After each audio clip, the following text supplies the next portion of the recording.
This is the Stephen A. Smith Show podcast. I'm Stephen A. Listen, the news of the day, and we all know that is, I hear a little noise in my ear in the background. Can somebody get rid of that, please? Here's the deal. Kawhi Leonard has asked to be traded. His preferred destination is his hometown of Los Angeles, California. He'd like to become a member of the Los Angeles Lakers. If you are Irvin Magic Johnson, I just can't imagine that Irvin Magic Johnson doesn't end up with two of the top three free agents this summer. And I got a question to ask anybody. Isn't it time, particularly with this latest news that has come down the pike about Kawhi Leonard? Ladies and gentlemen, has anybody thought of the combination of LeBron James and Kawhi Leonard in Los Angeles? And whether or not that would be enough for the Lakers to beat the Golden State Warriors? Are y'all ready for this answer, ladies and gentlemen? Is everybody ready for this answer? No, they wouldn't. Not good enough. Yes, Stephen A. Smith just sat up there and said two of the top three players on the planet, arguably, unless you want to put Anthony Davis up in there, which I would not mind. And LeBron James and Kawhi Leonard would not be enough, even with Kuzma and the crew, to beat the Golden State Warriors. I stand by that statement. You know why? Are y'all ready for this? Because Kawhi Leonard and LeBron James aren't your quintessential alpha dogs. That's why. That's right, I said it. Both of them are phenomenal. Both of them are great. Both of them can make shots. We've seen LeBron make 2 game winners this postseason. We saw the 51-point explosion in game 1 before J.R. Smith went brain dead. We saw all of that. Here's the thing. I'm talking about killers. I'm talking about guys, they want the ball in their hands and they ain't think about giving it up to somebody else unless absolutely necessary. I'm not talking about somebody, I want to make the right play. I just want to play the game right and do the right thing. I'm not talking about that. I'm talking about a guy. Give me the damn ball and move out the way. Kawhi Leonard and LeBron James together don't do that. See, I think somebody like Paul George would do that. I think Paul George was just in Oklahoma City with Russell Westbrook. And oh, by the way, we can't rule out the possibility of Magic getting all three. Remember, if LeBron comes, Paul George could come too. They got enough cap space. And if those two come and San Antonio is willing to do a trade with you for Kawhi Leonard, my God. Now that would be something special. But to me, Magic Johnson's playing with house money almost. If you get at least one of these dudes, it's a significant upgrade from what you've had. See, ladies and gentlemen, you'd have no chance in hell of getting any of these dudes with Jim Buss at the helm. It would not happen. First of all, they'd be looking for him, wondering whether or not he was at Hooters. Secondly, you'd have no faith in his basketball decisions. You couldn't trust Mitch Kupchak because he was compromised by Jim Buss, and everybody knows Mitch Kupchak knows what he's doing. That's why he landed the job in Charlotte. The man knows basketball. Mitch Kupchak has gone from L.A. because his allegiance was to Jim Buss, and he lost because it should have been a genie. Even though Jim Buss was running basketball operations and he was a member of the Buss family, so you can understand why Mitch Kupchak would flow with him. Either way you slice it, thank God he's gone. And that Magic Johnson is there. But now that Magic Johnson is there, and notice I didn't say Rob Pelinka, who's the GM. I got a lot of respect for Rob Pelinka. I like him. But as it pertains strictly to this discussion, I don't give a damn about Rob Pelinka. I don't want to hear his name. He's irrelevant to all of this. This is Magic Johnson's team. This is Magic Johnson's team. And you see, ladies and gentlemen, while we're thinking about it, as I'm sitting here doing this show for Philadelphia today, that's the problem the Philadelphia 76ers have. Brian Colangelo is no longer here. Not that he was ever, quote, unquote, that dude, but he did have a resume as an executive. He's a 2-time executive of the year. And now that he's gone, courtesy of burner accounts, started and organized by his wife, with him claiming that he knew nothing about it when no one believes that. He's out of a job. And now Brett Brown is your interim coach. Ladies and gentlemen, Brett Brown's a nice guy. And I want to say that Brett Brown, the coach of the Philadelphia 76ers, not only is he a nice guy, I thought he did a great job this year until the series against Boston. Series against Boston, I don't care what anybody says. He lost 3 games. Game 1, they weren't prepared. Don't get me started with no timeouts and to stymie a 22-point lead from evaporating.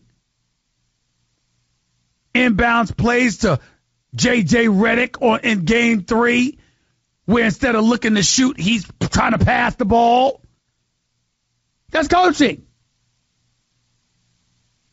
But that's all I have a problem with Brett Brown. And 3 games should not determine his career. I'm glad they kept him on board in Philadelphia. I'm happy for him. But he ain't the GM that's going to go out and recruit for you. That ain't Brett Brown. That's not who he is. Good man. He ain't got that kind of cachet. You ain't coming to Philadelphia because of Brett Brown. You'll come before because of Ben Simmons and Joel Embiid. You ain't coming for Brett Brown. Who's recruiting? Who's recruiting? Brad Stevens got to Gordon Hayward. Danny Ainge got to Kyrie Irving. What's Brett Brown going to get you? Sorry. Doesn't cut the mustard. So we got that going on. I brought up the New York Knicks. I like David Fizdale. He'll get you he'll get you a sit-down interview with LeBron James. He'll do that. He'll do that. But what else is Fizdale going to be able to parlay into? They don't have talent. They don't have enough talent in New York. I want to give Steve Mills a chance. Think he deserves it. He grinds. He puts in the work. People know him. They respect him. And Scott Perry has all of our respect. This man knows basketball, knows talent, and has a resume and a pedigree courtesy of working under Joe Dumars all of those years in Detroit. But they have no talent. So they got to wait until next summer to be relevant. And hope that somebody like Kyrie or somebody else who's going to be an unrestricted free agent actually wants to go play for them. You see where I'm going with all of this, ladies and gentlemen? See, this is a job that Phil Jackson was supposed to excel in. It was supposed to be you being a president of basketball operations, you being the face of organization, you having 11 rings for 10 fingers. You were supposed to be the guy going out there and recruiting. Couldn't even get a sit down with LeBron or Kevin Durant. Wouldn't even look at him. Wouldn't even look at him. So that's where we are with this. That's what we're witnessing with this. That's what we see with this. Magic Johnson is in 2 seats. The driver's seat and the hot seat. Not hot in terms of you getting rid of him, because they'd be a fool to get rid of him. You're lucky to have him. Magic Johnson didn't need this job. He did this job because he loved the Lakers. Magic Johnson didn't need the Lakers. The Lakers needed Magic Johnson. Magic Johnson was doing just fine. Got the house above Beverly Hills. Got Starbucks and everything else. Got his name attached to everything. Doing commercials. Various business ventures. Magic Johnson, it was good. Magic Johnson chilling. Won't worry about anything. He didn't need the Lakers. The Lakers needed him. And because he loves the purple and gold so much, because he cares so much about the purple and gold, he sat up there and shoved all of that aside and put it in somebody else's hands so he could take over the Lakers organization. For this moment, you got a chance to get LeBron James, Paul George, Kawhi Leonard. He could get 2 of the 3 and return the Lakers to relevance. God bless Magic Johnson, but he's got to pull it off. He's got to pull it off. How? I have no idea. 888-SAY-ESPN. It's 888-729-3776. One of the other things that I wanted to get to before I go to the calls. Did y'all see Tom Brady with Oprah? Did you see it? I just want to know. Did you see it?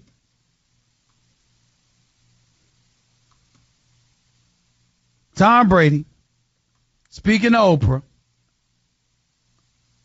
basically explains how he handled things during that tumultuous time.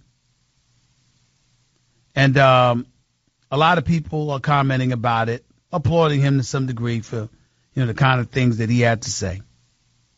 He just basically said that he applauded the players, that, he spoke to them, getting different perspectives, real healthy conversations, and, that was that. I have no problem with what Tom Brady had to say. I think Tom Brady has been very thoughtful, very sensitive to such issues, to some degree anyway. And listen, the bottom line is this. Nobody should be forced to do things that they don't want to do as it pertains to the subject of speaking out. It ain't for everybody. Everybody can't be Stephen A, y'all. Everybody can't do it. Everybody can't be a plethora of other individuals whose voices are far more powerful and substantive than mine. That's not my lane. I can speak about it from a layman's perspective, but there's no aficionado this way with social activism, politics, etc., because history plays a role.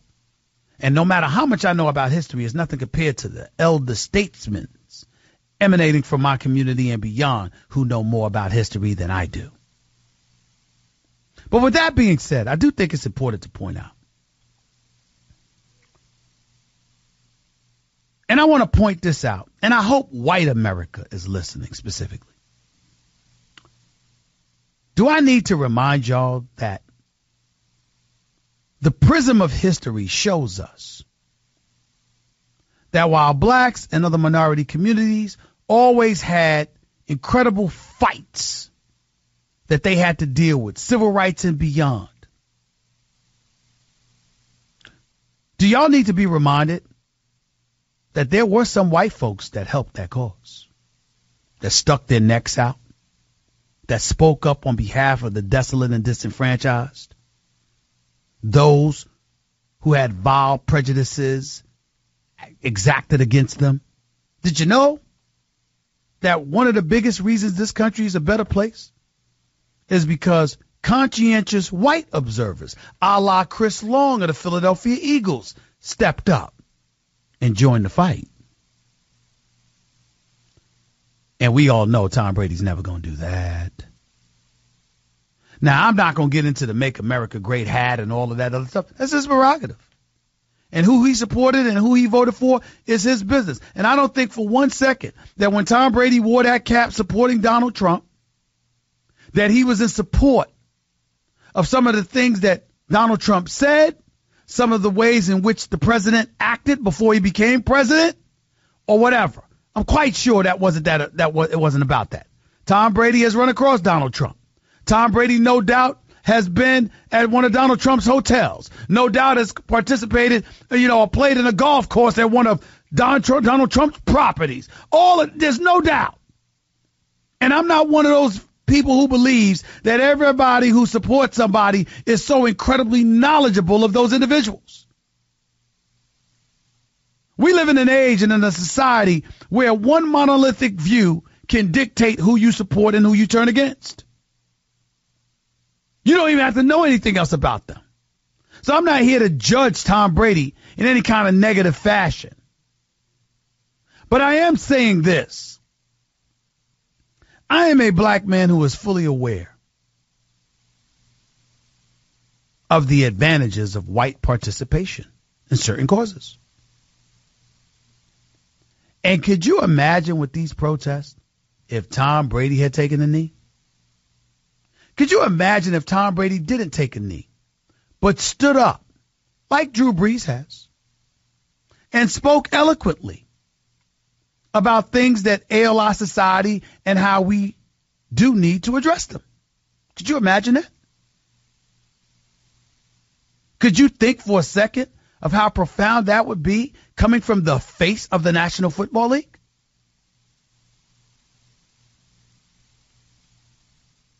I'm not saying he should or shouldn't do anything. I'm saying, what if he was comfortable doing that? What if he was comfortable, instead of just getting into the trenches on a football field, he was comfortable getting into the trenches in regards to social activism as it pertains specifically to what some of these players protested for. We've got the NFLPA hiring lawyers to go up against the NFL because they're upset that the NFL just enacted this national anthem policy that calls for you to stand for the national anthem at all times while you're out on the field. And if you're not going to stand for the national anthem, stay in the locker room until the national anthem is finished being played. What if Tom Brady spoke out against that? What if he said that was a bogus policy? It was utterly ridiculous. What if he challenged the owners to stop being hypocrites? What if he sat up there and simply said, I'll stand for the national anthem. I would not kneel. But I will tell you this. The NFL has some nerves. For 1 minute, you're engaging in paid patriotism, taking money from the Department of Defense, millions, to promote patriotism, but never took the time to implement a policy mandating that you stand for the national anthem like the NBA and MLB had in place. What if Tom Brady pointed those kind of things out? Can anybody imagine what kind of impact he would have? I can. I can imagine it a lot. I'm just saying. Our society is only as strong as its weakest link. If the disadvantaged and disenfranchised amongst us are barreled over and taken advantage of at a whim, who's to say we're not next? 888-SAY-ESPN. That's 888-729-3776. Let's go to the phones. Eric in California, you're live with Stephen A. Talk to me. Yo, what up, Stephen? Hey, Eric, man, I was dropping that knowledge Eric, on are you there?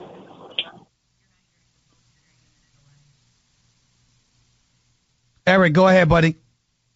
Yeah, hey, man, real quick. Hey, Kawhi Leonard, he's making excuses to leave San Antonio. Hey, he's been training with Kobe. He wants to go back home. Paul George has been talking about going to L.A. Both of them, I could see them going to L.A. LeBron, I could see that happening, man, most definitely. Magic's going to make the magic happen and bring all three of those guys together, man. I see that really happening. Well, I think that two of them could do it. My problem with the third is that in order for Kawhi to end up here, it's got to be via a trade. That means San Antonio has to capitulate. And what incentive would San Antonio have to help the Los Angeles Lakers, who's in the same conference? Why would they do that? You can give up draft picks, Lonzo Ball, do something, man. Magic Johnson can make a deal. I mean, because those guys want to come. Those two guys come, man, LeBron's going to want to come more than ever. That's going to bring the Lakers back to relevance. Okay. I hear what you're saying. I appreciate the call. Thank you so much. Let's go to Jay in Long Island. You're live with Stephen A. What's up, Jay? Hey, Stephen A. Great show as always. Thank you, man. Man, you know, I like your basketball acumen, but I can't. Me and you, this one, we got to disagree a little bit. Sure. A couple of things. I'm not with LeBron, Kawhi Leonard, and Paul George all in L.A. I'm not a fan of LeBron when it comes to playing with other superstars. He takes too much out of players where I don't see Kawhi Leonard being Kawhi Leonard or Paul George being Paul George playing alongside LeBron. Let me just make sure I understand you correctly, because I want to make sure I'm clear. Are you saying with a straight face that if LeBron James ended up wanting to come to L.A., you wouldn't want him? This is my thing. I'm looking at Boston. I'm looking at Philly. I look at how Golden State built their teams. Boston Celtics took the Cavs 7 games with LeBron, and they got a young core. I'm looking at the Lakers' young core with Kuzma, Ball, Ingram. I'm looking at them saying, like, they need a veteran player that can play with them, that can take over things, and we need veteran players on our bench. If you're telling me right now that team, you added Kawhi Leonard, I'm cool with adding Kawhi Leonard, and if I can get next year Klay Thompson, possibly, and I'm cool with that. I think that team would be perfect for the future. But me, I don't need LeBron James on the team with these young guys. I'm not trading for Kawhi Leonard. Kawhi Leonard already made it known that he was to come to LA. Why would I trade my young pieces to get him when I know even no matter if we don't make a trade and they trade him somewhere, he's not going to sign an extension with any other team. Stop right there. So are you saying that you want the Lakers to get 2 or 1 player this summer?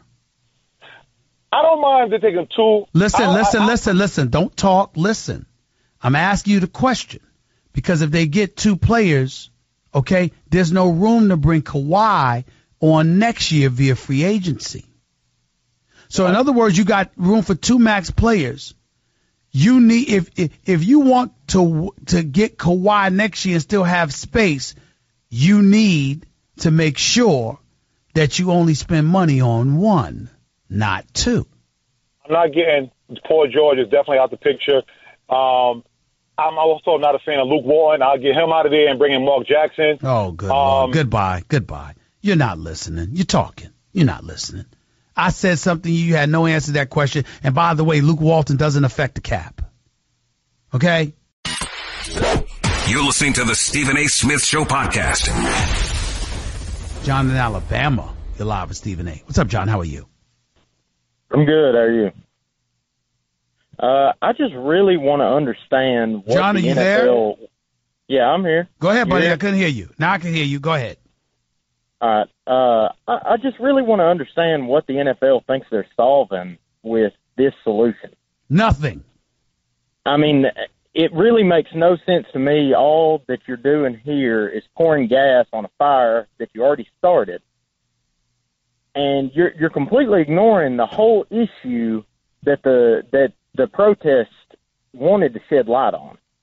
I really don't understand how they think that they're going to help anything with this. Doesn't make any sense whatsoever. That's the bottom line. And you're absolutely right. Doesn't make any sense to me. But I appreciate the call, buddy. Thank you so much. Let's go to Ron in the Bronx. You're live with Stephen A. What's going on, Ron? How are you? Hey, what's happening, Stephen A? Talk to me, man. Thankful to be a part of the show. I just want to pick your thoughts on the Knicks. You know, we die hard in New York. And I see that. You know what, John? Ron, call back when you have a clearer signal. I'll put you right back on. You're going in and out. Your signal's breaking up. I can't leave you on here. Keith in L.A., you're live with Stephen A. Talk to me. Hey, Stephen A., how you doing today, buddy? I'm all right, man. Go ahead. You, my man. So I'm going to give you this information. This real talk.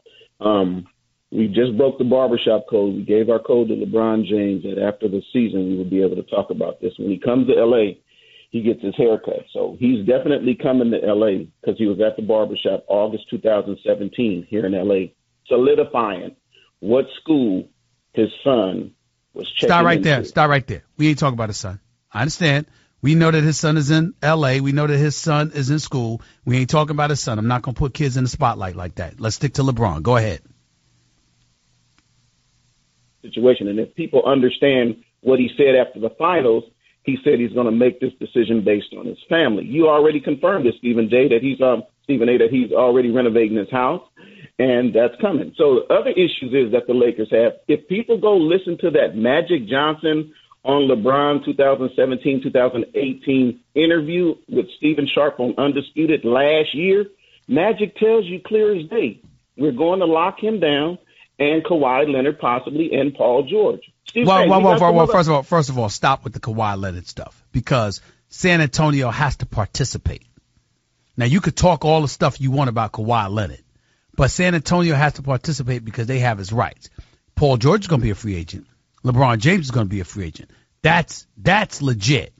You don't know what the hell's going to happen with Kawhi Leonard in San Antonio because San Antonio doesn't have to play ball. They could wait a year. They could wait months. They could hiccup this whole process if you talk about Kawhi going to L.A. Do I think he's going to end up in L.A.? I think that's a huge possibility. Do I know he wants to be in L.A.? You're damn right I do. But whether or not that actually happens depends on how much San Antonio is going to capitulate. Perfect example was Melo. Melo never wanted to be in OKC. Melo wanted to be in Houston. Houston couldn't get him because the Knicks wouldn't cooperate, and rightfully so because the Knicks said we'll be damned if we take Ryan Anderson's contract. It's got to be good for us, too. No way in hell we're doing that. That's what happened. So anytime a player still has years left on his contract or a year left on his contract or whatever the case may be, and you got to take care of that guy, there is no way around that whatsoever. San Antonio has to capitulate. They have to participate in order for Kawhi Leonard to end up. Remember, he got $20 million this year, and he's scheduled to get paid $21.3 million come July 1st. He's still under contract. I'm sorry, he's getting $20 million next season. I apologize. Go ahead. Yeah, I totally agree with your position. And one thing that a lot of people missed on Jenny Buss tweets yesterday, Stephen A., she's in New York. How are you going to bring greatness to L.A. with players if you don't have greatness in a coach? So I'm 50% sure she's going to go bring Phil Jackson back. Jeannie Buss? Jeannie Buss. Did you go look at her text? Well, let me say this to you. Well, first of all, no, I don't look at their text messages. I'm so disgusted with Phil Jackson, I barely want to look at him. But I will tell you this. Phil Jackson coming back to the Los Angeles Lakers, here's my response to all of that. I have no problem with Phil Jackson, the coach. How can you? He never deserves to be an executive in life again. As long as he's not an executive, I'm good with it. But I think they like Luke Walton a lot. We'll see. Appreciate the call, Keith. Thank you so much. Kevin in Illinois, you're live with Stephen A. Talk to me. Stephen A., hey, what's going on? I'm good. Talk to me. Hey, what do you think the chances are of LeBron possibly taking a cut in Cleveland to bring the people that are necessary that he needs to win? Let me tell you exactly what I was told. These are exact words from LeBron James' camp. It is insane and it is bad for the best player in the world to take less. That should never happen. It sets a bad precedent for players. Owners don't have to take less. Executives don't have to take less. Why should players have to take less when they've established themselves as the best? Because if you lowball the best, you have an excuse to lowball everybody, and that best player in the world is setting a bad example for the rest of his brethren. Those are the things that I was told. Quote. About Tom Brady. Huh? What about Tom Brady? He takes No, you're not understanding. I'm not saying it doesn't happen. You asked me what will LeBron James do. I told you what his camp said. I never said it doesn't happen. I told you what his camp said. That's their position. LeBron will never take less than the max because he's the best, and it sets a bad precedent. That's what they said. Understand. Well, I appreciate it. Thank you. Thank you. Let's go to Jeb in Alabama. You're live with Stephen A. What's up, Jeb? Hey, Stephen A. How are you? I'm good. Talk to me. Listen, man, I love a good super team, right? Like Kawhi, PG-13, LeBron. That would be awesome to see. I'd love to watch it. I'm a long-time Miami fan, so I got to watch LeBron's super team where he basically played slash and power forward, right? But he lost a ton of weight. So he's a small forward, and so is Paul George, and so is Kawhi. So I just don't understand how anyone's not entertaining the thought of having three players of the same position. How do you build chemistry with three small forwards? Thank you. Well, first of all, LeBron James is not a small forward. LeBron James can play any position he wants to on the floor, including center. That's number one. He's that big. Number two, Kawhi Leonard has the ability to play the 2, the 3, or the 4 defensively, and Paul George can play the 2 or the 3. So the combination of, how interchangeable they are and versatile they are throws that theory right out the window. Well, good try. 888-SAY-ESPN. It's 888-729-3776. Your calls to close out the show in a minute. You're listening live to Stephen A. on ESPN Radio. Guess what? You're in the middle of the Stephen A. Smith Show podcast. Damn it, I mean it! 888-SAY-ESPN. It's 888-729-3776. Make your calls quick. I'm going to try to get to as many as I possibly can before I get on out of here within the next 6 to 7 minutes or so. So make it quick. Let's go. Get to your point. Roy in Long Island, you're live with Stephen A. Go ahead. Hey, what's up, Steve? Great show. I can't believe you're only on for 2 hours. I'll make a quick point. You mentioned earlier that this football player said KD broke basketball. I agree. Don't you think the NBA Finals would have been a lot more compelling if KD wasn't on Golden State? Yes. I mean, he falls back on Golden State. They were already a championship team. I would have liked to have seen Steph Curry go head-to-head against LeBron and see what he was really made of again. Okay. What's your second point? Second point, Tiger Woods. You're making it sound like he's gone soft. I mean, he wants to make people happy. He has gone soft, Roy. You know that's true. Come on, Roy. Soft. This guy's coming back from multiple surgeries. He's still, Right. Stop. I'm not saying that the man's injuries were not legitimate. I'm saying that Tiger that didn't give 2 cents about what people thought is gone. And I think that if golf is indeed the mentally focused game we all swear it is, don't tell me that isn't a factor in all of this.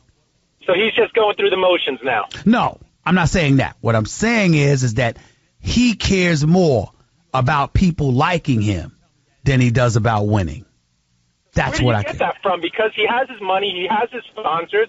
What does he care about people liking him at this point? Because of his image took such a hit. That's what devastated him. And it's not at this point because it won't go away. Because his fall followed. Now, it was largely due to injuries, but his fall followed thereafter. And that's what I'm saying. I got to run, though. I appreciate the call. Paul in Jersey, you're live with Stephen A. What's up? Stephen A., huge fan. Thank you. Just wanted to touch base on Philadelphia. My dad's a native Philadelphian, so I grew up on Philadelphia sports, grew up with Stephen A. Smith reporting on Philadelphia 76ers basketball. Thank you. I want to know if there's any chance that LeBron James comes to Philadelphia, and slim to none. If so, slim to none. Well, go ahead.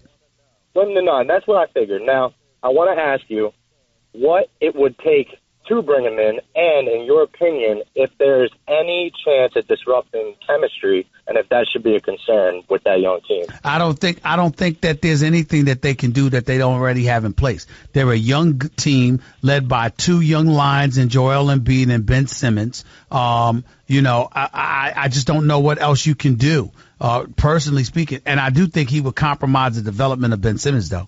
I really, really do, because Ben Simmons can't shoot. That's not LeBron's fault. But because Ben Simmons can't shoot, you can't have him off the ball, which means that LeBron will need to be off the ball, and he's never been off the ball in his career. So that would be a problem. Appreciate the call. Got to go. Zach in Portland, real quick. You're live with Stephen A. What's up? Hey, Zach. Stephen, Zach, appreciate you taking the call. Got a quick question for you about the Lakers with Kawhi, Paul George, and LeBron. I personally think the blueprint is there for this to happen. My question for you is this. If you're Magic, how are you thinking about doing this? My personal opinion is Kawhi is the first domino to fall. I mean, he can deal with him first, but you got to figure out how much do you really want to give up for him. Well, not just that. You got to figure out whether or not San Antonio wants what you have to give.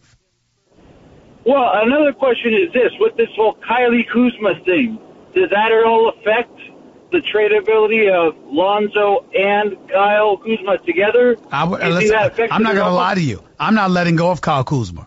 I like him that much. I think he has that much promise. I'm not giving him up. I like Kyle Kuzma. He's the only one I'm not giving up, but I'm not giving Kyle Kuzma up. I'm just not doing it. You're not giving up. So a lot of people aren't talking about, I think LeBron's going to want to go wherever he goes in a sign-and trade. That's a lot of money he's leaving on the table if he doesn't go that route. Well, so they're going to have to give something up whoever takes him. We'll see, but he's not. Who's to say Dan Gilbert's going to help him do that? Dan Gilbert might be better off just letting him go in Dan Gilbert's eyes, but we'll find out. I got to run. Appreciate the call. Lewis in Charlotte, you're live with Stephen A. What's up, Lewis? Hey, how you doing? I got 3 quick observations, then I'll wait for your answer. Yeah, hurry up because I only got a minute left. Go ahead. Okay, why is it no one ever says anything about Carmelo Anthony not winning nothing? He's been in the league the same amount of time as LeBron James. Because we don't care. Jerry West has been to 8, the 7, the only won, the logo, and the Mr. Clutch. But LeBron James has won 3 no matter how you look at it. Yeah, okay. What's your third point? That was it. That was my third point. LeBron has won 3 titles. Carmelo has never won nothing, and Jerry West only won 1, and he's been to 8 titles and had Wilt Chamberlain and Elgin Baylor. So listen, what I'm saying to you is that Jerry West was obviously great, but I'm one of those people who believes Michael Jordan should be the silhouette. That's number 1. Number 2, you're absolutely right about LeBron, and you're absolutely right about Carmelo. Number 3, Carmelo's been in the league 15 years, never been to an NBA Finals, only went to 1 conference finals, 1 semifinals, been in the first round, bounced out 9 times, missed the playoffs 4 times. That is very, very bad. Nobody can defend that about Carmelo Anthony, and that's why you don't hear much, because there is no comparison to the resume of LeBron James. It's just that simple. But I got to get on out of here. Thank y'all for joining me. Have a wonderful, wonderful weekend. I will holler at y'all on Monday, same bad time and channel. Until then, peace and love. That's just a sample of what you'll hear on the Stephen A. Smith Show. Weekdays at 1 p.m. Eastern on ESPN Radio and the ESPN app.